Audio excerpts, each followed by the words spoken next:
नमस्कार, खबर दमदार में आप सभी का बहुत स्वागत है। मैं हूं आपके साथ में अमनदीप। बुलेटिन की शुरुआत करेंगे एक बड़ी खबर के साथ में। जम्मू कश्मीर के उरी में धमाके की आवाज सुनाई दी है। उरी के पास में एलओसी पर पाकिस्तान की तरफ से फायरिंग की गई। पाकिस्तान ने आर्मी बंकर को निशाना बनाया है। एलओसी पर उरी में दोबारा से गोलाबारी शुरू हो गई है। एक बड़ी खबर आपको बता रहे हैं। तो उरी जो कि एक पूरा सेंसिटिव एरिया है और बॉर्डर यहां से लगता है जम्मू कश्मीर के, उरी में एक बार फिर से धमाके की आवाज सुनाई दी है। आज सुबह एलजी मनोज सिन्हा भी यहां पर पहुंचे थे। वहां पहुंचकर उन्होंने हालातों का जायजा भी लिया था। दो तस्वीरें आपको दिखा रहे हैं और धमाके की आवाज यहां पर सुनाई दी है। एलओसी पर पाकिस्तान की तरफ से फायरिंग की गई है और पाकिस्तान ने आर्मी बंकर को निशाना बनाया है। सिविलियंस और साथ ही आर्मी पर अटैक करने की कोशिश बार बार पाकिस्तान की नाकाम हो रही है, क्योंकि भारत की तरफ से पूरी तैयारी की गई है। कल भी जानकारी दी गई प्रेस कॉन्फ्रेंस करके कि कैसे पाकिस्तान की तरफ से 300 से 400 ड्रोन से हमला किया गया था।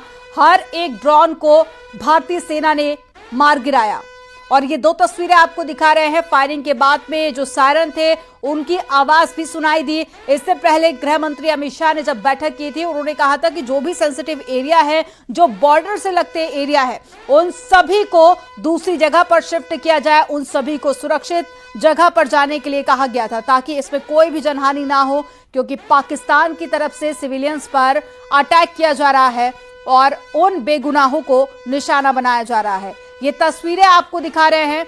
उरी में भी धमाके की आवाज सुनाई दी है, जिसके बाद में ये सायरन बजना शुरू हो गए।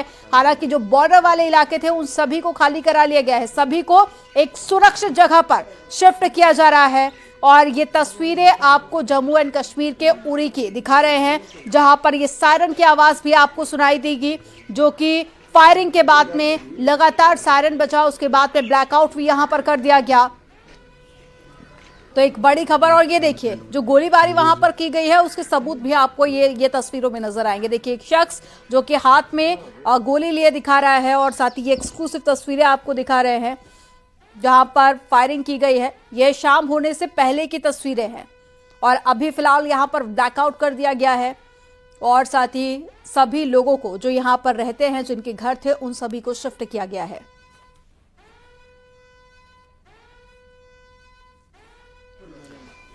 तो जम्मू कश्मीर के उरी की तस्वीरें आपके सामने हैं। एक्सक्लूसिव तस्वीरें आपको दिखा रहे हैं, थोड़ी देर पहले की ये तस्वीरें। और देखिए, आपको ये एविडेंस इन तस्वीरों में साफ नजर आएंगे। ये वही इलाका है जहां पर फायरिंग की गई है। पाकिस्तान की तरफ से बार बार नाकाम कोशिशें यहां पर की जा रही है। कायराना हरकत के सिविलियंस को निशाना बनाया जा रहा है। आर्मी के जो बंकर्स हैं वहां पर गोलाबारी की गई है और ये वही इलाका है जहां पर पाकिस्तान की तरफ से फायरिंग की गई है। जम्मू कश्मीर के उरी की एक्सक्लूसिव तस्वीरें आपके सामने और इन तस्वीरों में आप वो धमाके की आवाज भी सुन पाएंगे। उसके बाद में जो सायरन बजा उसकी तस्वीर भी आपने सुनी।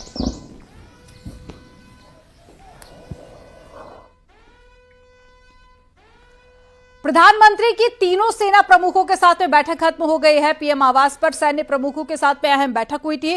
पीएम आवास पर बैठक में सीडीएस भी मौजूद रहे थे। तो एक बड़ी खबर आपको बता रहे हैं, प्रधानमंत्री नरेंद्र मोदी ने बैठक की और ये बैठक खत्म हो चुकी है। पीएम आवास पर बैठक हुई थी जिसमें सीडीएस से लेकर तीनों सेना प्रमुख इस बैठक में शामिल हुए थे। तो ऑपरेशन सिंदूर को लेकर इस बैठक में चर्चा की गई। आगे की रणनीति भी बनाई जा रही है और इसकी मॉनिटरिंग खुद प्रधानमंत्री नरेंद्र मोदी कर रहे हैं। तो एक बड़ी खबर आपको बता रहे हैं, सुबह से बैठकों का दौर जारी है। सबसे पहले रक्षा मंत्री राजनाथ सिंह के आवास पर बैठक हुई थी, जिसके बाद में गृह मंत्री अमित शाह ने बैठक की। उस बैठक में भी कई महत्वपूर्ण फैसले लिए गए और अब प्रधानमंत्री नरेंद्र मोदी ने बैठक की। बैठक खत्म हो चुकी है। पीएम आवास पर यह बैठक हुई जिसमें तीनों सेना प्रमुख शामिल हुए। इसके अलावा सीडीएस भी इस बैठक में शामिल हुए। तो पीएम नरेंद्र मोदी और साथ ही जो केंद्रीय मंत्री हैं लगातार बैठकें कर रहे हैं। कई बड़े फैसले सरकार की तरफ से लिए जा रहे हैं। विपक्ष के भी स्टेटमेंट आ रहे हैं सामने। विपक्ष का कहना है कि वो पूरी तरह से सरकार के समर्थन में है। ज्यादा जानकारी के साथ में अनूप गुप्ता जुड़ गए हैं। अनूप, बैठक को लेकर क्या जानकारी मिल पाई है? देखिए, आपको बता दूं कि थोड़ी देर पहले रक्षा मंत्री राजनाथ सिंह भी बैठक के लिए पहुंचे हैं और बहुत ही महत्वपूर्ण बैठक कही जा सकती है, क्योंकि जिस तरीके से पिछले 24 घंटे में घटनाक्रम लगातार तेजी से बदल रही है और जिस तरीके से पाकिस्तान लगातार उकसाने वाले कदम उठा रहा है, उस सारी बातों की जानकारी प्रधानमंत्री नरेंद्र मोदी को दी जा रही है। साथ ही ये बताया जा रहा है कि किस तरीके से भारत बहुत ही संयम के तौर पर जो है वो कार्रवाई कर रहा है, क्योंकि देखिए जो प्रेस वार्ता हुई थी उसमें साफ तौर से कहा था कि किस तरीके से पाकिस्तान एक तरफ हमले कर रहा है, दूसरी तरफ अपने सिविल एयरलाइंस का उपयोग अपने शेल्टर के लिए कर रहा है। तो ये तमाम बातों की जानकारी प्रधानमंत्री नरेंद्र मोदी को दी जा रही है, क्योंकि देखिए अभी भी पाकिस्तान बाज नहीं आ रहा। लगातार अगर देखेंगे तो अभी भी कई बॉर्डर इलाके पर सेलिंग लगातार पाकिस्तान की तरफ से की जा रही है, यानी पाकिस्तान अभी भी रुकने का नाम नहीं ले रहा है। जबकि आपको मालूम होगा कि आज सुबह ही सरकार के तरफ से दुनिया के देशों के सामने कह सकते हैं कि लोन के लिए हाथ पसारना पड़ा, यानी कि पाकिस्तान जिस तरह से पाकिस्तान के आर्थिक हालात हैं उसके बावजूद देखिए कि पाकिस्तान बाज नहीं आ रहा है। भारत के लगातार ये कहने के बावजूद भी कि वो कभी भी अपने तरफ से कोई कार्रवाई नहीं करेगी। अगर पाकिस्तान कोई कार्रवाई करती है तो सिर्फ उसके प्रतिक्रिया में कार्रवाई होगी।